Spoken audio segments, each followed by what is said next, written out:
Hello, my name is Lily and welcome to my channel. Today we're going to be discussing a book in hushed tones. Just kidding. I finished a book last night and I wanted to make a video on it because there's so much to say. I didn't think this book was going to be all that special, but here we are, so let's do this thing. I don't know whether I liked this book or not. Everything by Nicola Yoon is about a girl who is allergic to everything. She has this disease called SCID, S-C-I-D, and it stands for something crazy, I don't know. So she's kind of under permanent house arrest. She's not necessarily bored of it. She kind of wishes that she could go outside. But then a new family moves in next door, and there's a boy who catches her interest. Here's a good synopsis. Live life in a bubble or risk everything for love. So I just finished it last night, and I have conflicting feelings. I started reading reviews on Goodreads, and everyone has a really different opinion. On one hand, I really liked the characters, and I really liked all the detail that was put into the story. There's some fun illustrations in the book, and I really liked those. But I thought that the movie was better. I know, that's kind of a crazy thing to say. What a notion. And I can't say why until we're talking about spoilers. I did see the movie before I read the book too, so I'm not sure if that's affecting how I'm thinking about it. I wonder if the reason why people always say the book is better is because the book was their first experience of the story. That's just a theory, but if anyone has any scientific evidence to back that up, I would be appreciative. This was definitely more interesting than I thought it was gonna be. From the cover, it kind of just looks like, oh, it's a happy sunshine book. There's actually a great amount of thought and detail put into the story, and it makes it special. So that's all I'm gonna say for no spoilers. It's spoiler time. Plug your ears if you don't want to know, or you could close the video. That might be more effective. 3, 2, 1, 0.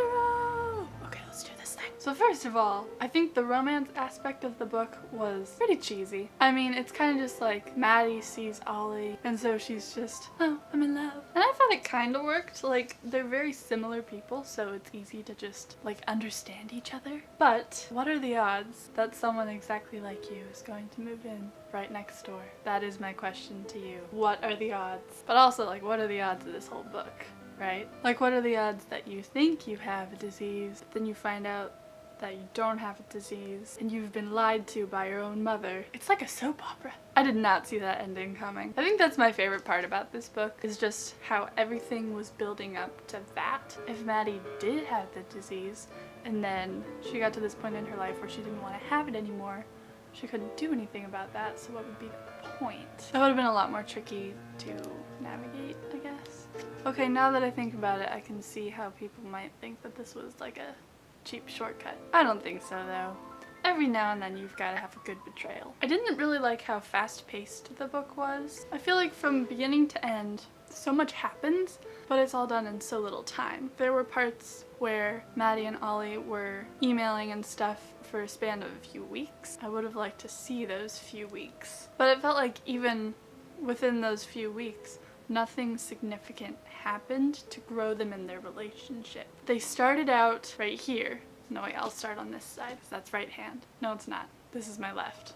I'm really confused right now. So let's say they start out right here, and then they get to know each other a little better, and then a few weeks go by, and it seems like they're still in the same place that they were when they were just getting to know each other. I have a question. Did it bother anyone else that books were spoiled within this book? Because I felt kind of betrayed. Like, I have not read The Little Prince. When spoilers were just randomly thrown in there, I was like, wait a second. Isn't that like a cardinal rule of storytelling? Don't spoil the other stories. The Princess Diaries does that too. I wish people wouldn't do that. I'm also wondering why Maddie went from just being in her house, getting outdoors once, then going all the way to Hawaii. It seems really weird to me. Like, if you thought you were sick, you'd probably be more cautious about this. And Carla didn't stop her from doing it. I really liked Carla, by the way. She was good. And it was so good that she had been sort of like a mother figure all along. So when Maddie's mom was no longer able to be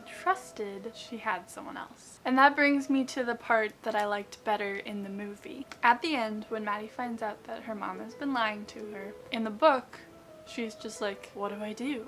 But she stays with her mom, and Carla encourages her to stay with her mom. But in the movie, Maddie leaves right away. Her mom has betrayed her trust, and so she needs to get out of there. And Carla encourages that and then Maddie goes and lives with Carla. I like that a lot better, because in the book it just doesn't make any sense. All she does is put a lock on her door, but that's not going to make a huge difference because her mom has some serious troubles. So I like the way the movie did that better. One of the details that I really liked about this book is that Maddie wears like all white and her house is just like this white sterile environment, because it might not make a lot of sense like as a normal person just looking at her life, like, oh, why do you wear all white clothes? That's not necessary. But it is if you're trying to give the illusion of a serious thing going on. If you were Maddie's mom, how would you convince people that this was a serious illness? One thing you could do was turn it into a hospital looking environment, because it just makes sense.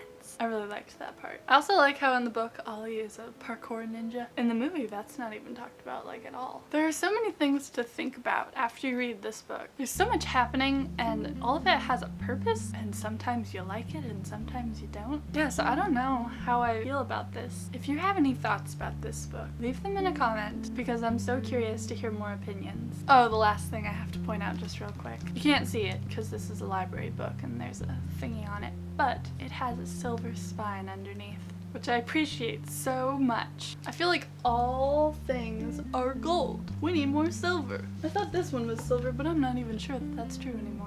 Whatever. So those are my many thoughts. Thanks for watching. Please be sure to like this video before you leave and subscribe if you're not subscribed yet, because I'm gonna make a new video soon. I hope you have an awesome day, and I hope that your life is not a soap opera.